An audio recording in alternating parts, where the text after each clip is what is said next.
Hey guys, welcome back to the channel. Today I'm going to show you how to fix Joy-Con drift on your left Joy-Con by replacing the stick. This is fairly easy to do, and you can get a kit from Amazon, which I've got here. I'll link that down in the description. This is for the UK. Included in this kit you get absolutely everything you need, such as all the screwdrivers you can see there. You get one 2mm tri-wing Y screwdriver, one 1.5mm tri-wing Y screwdriver. You get the spudger, this prior in order to open it. Yep, it's the spudger there. You get some electronics tweezers, which are really useful for all the sensitive ribbon cables that are inside there. You get a paintbrush for any dust or debris that might be in there, which I didn't end up using, and you also get that in order to move any parts, and you get these two. I'm not really sure what they are, but they're not helpful for this. And then that is a phillips screwdriver that you also get. And then here's the two replacement thumbsticks and some thumbstick caps, which is a nice bonus to have. I do like these because the thumbsticks tend to wear out. So let's get ahead and open it up. First thing you need to do is remove these 4 screws on the back of the Joy-Con. So these are all quite long screws at 6.2mm, so they'll take a little while to get out. Make sure you keep all your screws together and don't lose them. I am following this guide from iFixit, which I'll also link below, and also that's an iFixit toolkit, but I'm using the kit that I've ordered from Amazon just to show you how well that works for this video. So remove those 5 screws. Don't worry about the controller powering on at this point. We will remove the battery in a moment.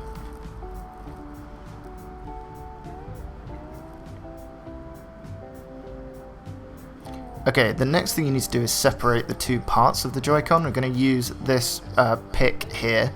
Just a little bit of force here around the edge. Don't press too hard. I used my fingers a little bit as well, but didn't really work out. You just want to put that in there a bit. Not too far, because you don't want to damage any of the sensitive components or ribbon cables inside.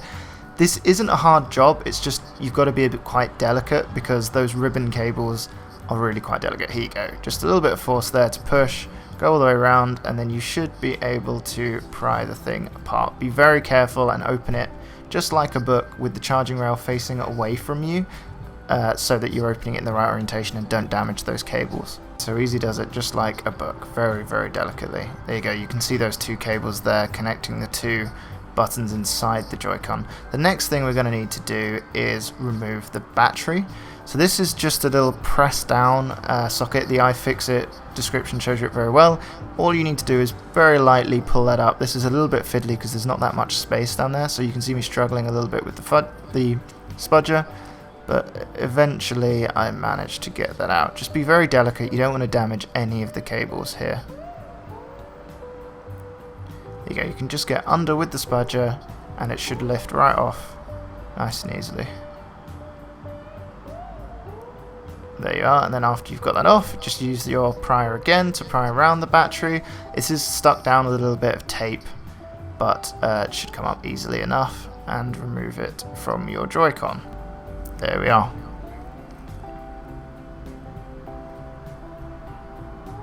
Yeah, just put that to the side to keep it safe.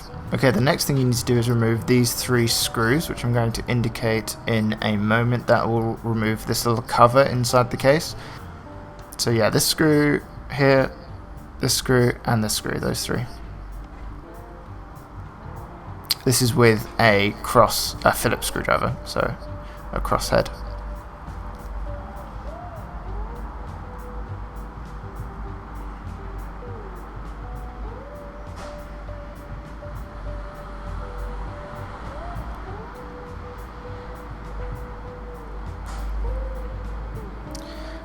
And then once again, we're going to remove this cover plate. Again, like you're opening a book, be very gentle with it. There's another ribbon cable inside here. Nintendo does love to have their delicate ribbon cables inside.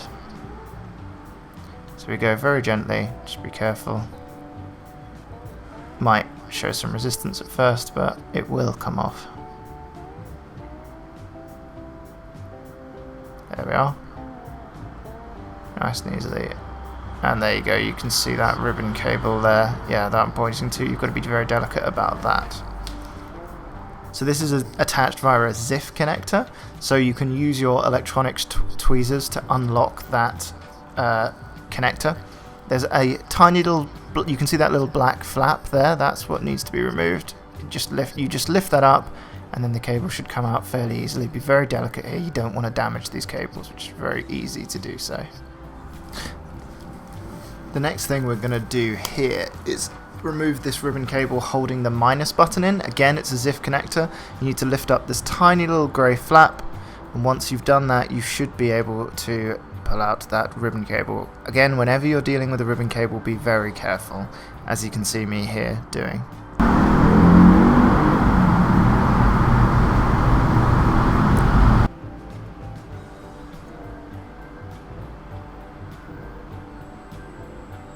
There you go, just lift that out nice and easy.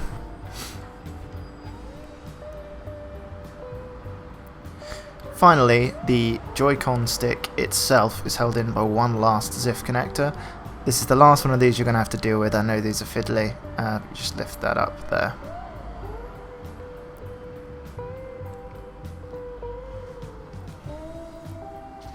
Once you've disconnected that, you can then use a Phillips head screwdriver to unscrew the joystick itself. It's another 2 screws, the last 2 screws to undo, we're nearly there.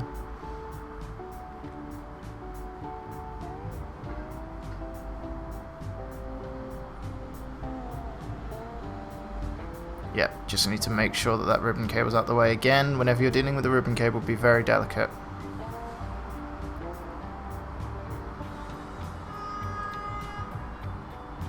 Sorry about that traffic noise outside.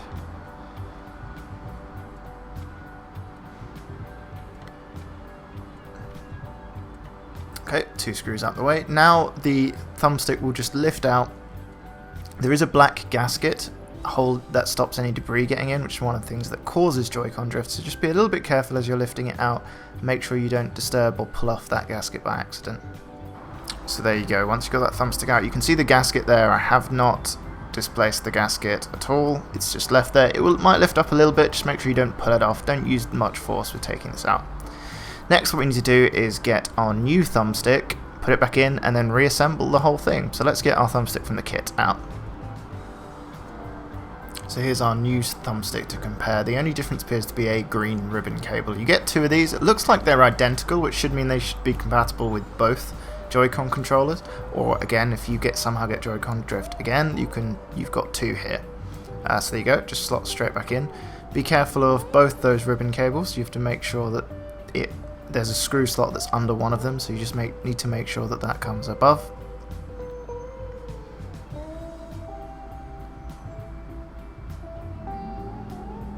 Yep, so you can just see me here doing that.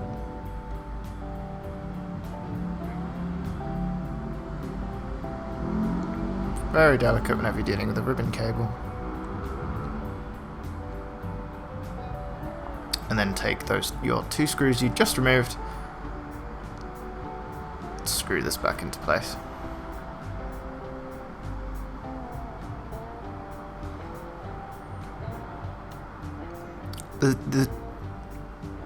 The screwdrivers that come with this set are magnetized, which is very helpful when dealing with things like this and not losing tiny screws. Definitely make sure you have something to keep your screws together, so you know which ones are which.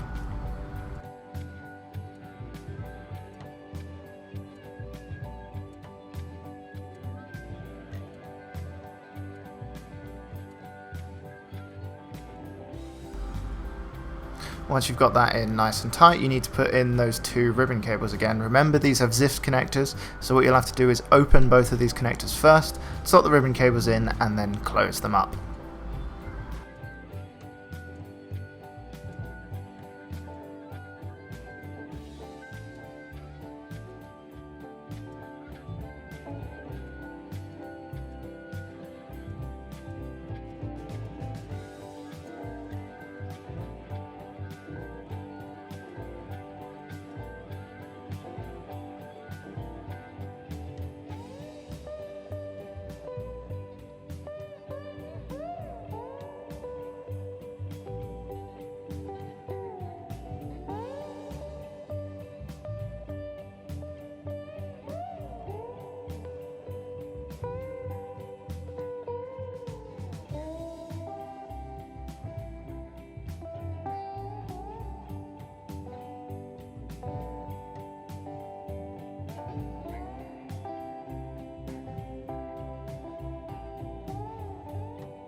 This second ribbon cable is a little bit fiddly to put in, but you should be able to manage it. Just make sure you open it up first if it hasn't remained open already.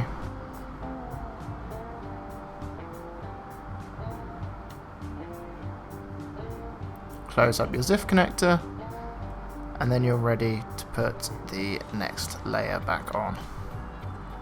Again, that one's even more fiddly because you've got another ZIF connector, but that one goes over the top.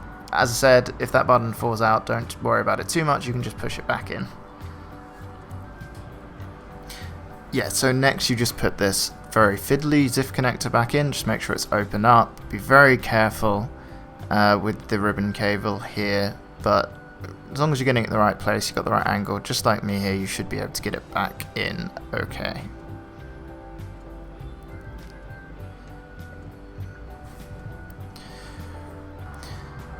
So once you've got it in properly with the open connector, make sure you close that up so it stays in. You don't want to lose any functionality in your controller.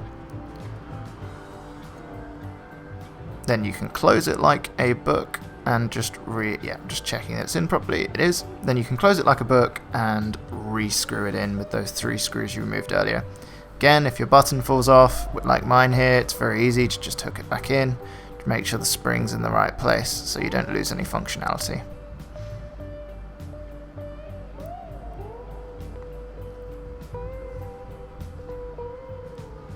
There we go.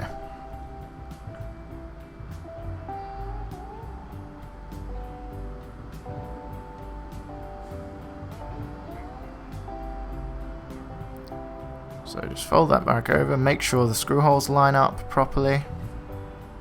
There you go. Once you're sure they line up, you just need the Phillips screwdriver again, screw back in the 3 screws you removed earlier. Notice here there's the inside of my controller is signed, I guess by the manufacturer. I don't know what it means, it's in Japanese, or Chinese perhaps, considering where this is made, but just fairly interesting to know. If anyone knows what that means, please let me know down below. So yep, just reapply these 3 screws. Very close now. Next we need to put the battery back in. So all you need to do is pop it, make sure it's the right way up, just pop it back in the slot there, and then it should just press down like with a little clicking noise back in the location. Yes, so press straight down, it'll click back into place. There you go. Now all we need to do is fold the case back together.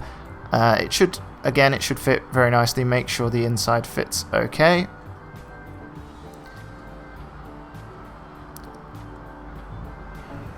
There we are. Put it back together, and then you just need to reapply those 4 screws. This will be the Y head screwdriver in order to reapply those.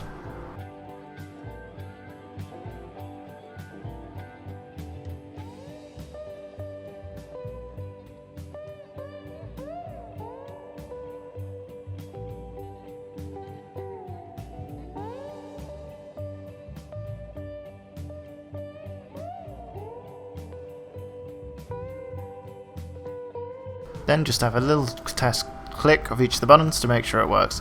What you need to do next is connect it to your switch, and you need to calibrate the new joystick just to make sure it's working properly. So connect it, go into settings, and then system settings, then controller settings, right at the bottom, and then controller calibration, calibrate control sticks. Once you've done that, you have to go through a little process, and your stick should be working and you should no longer have any more drift. You might have to go through this process a couple of times just to make sure it all is okay. So there you go. Thank you very much for watching. If you enjoyed this, found it helpful, please leave a like and please subscribe. And if you're interested and want to see more like this, please leave a comment down below. Thank you very much for watching.